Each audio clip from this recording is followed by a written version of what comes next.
आज झालेल्या महापौर पदाच्या आरक्षणाच्या सोडतीमध्ये महानगरपालिकेला ओपन कॅटेगरीतील महिला श्रेणीत स्थान दिल्यानंतर मुंबईला सलग दुसऱ्यांदा महिला महापौर मिळणार आहे. मात्र या निर्णयाला ठाकरे गटाने आक्षेप घेतलाय.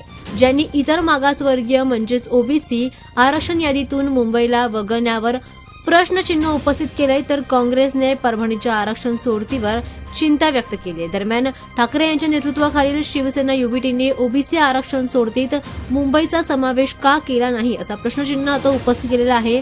मुंबईच्या माजी महापौर आणि आता पक्षाच्या नेत्या किशोरी पेडणेकर यांनी 2017 आणि 2019 मध्ये मुंबईतील महापौर पद खुल्या प्रवर्गात राखीव असल्याचं निदर्शनास आणून दिलंय. रोटेशनल सिस्टीमनुसार यावेळी ओबीसी सोडतीमध्ये हे पद समाविष्ट करायला हवं होतं, मात्र सरकारने जाणून बुजून ही संधी नाकारून ओबीसींचा अपमान केल्याचा आरोप त्यांनी केलाय.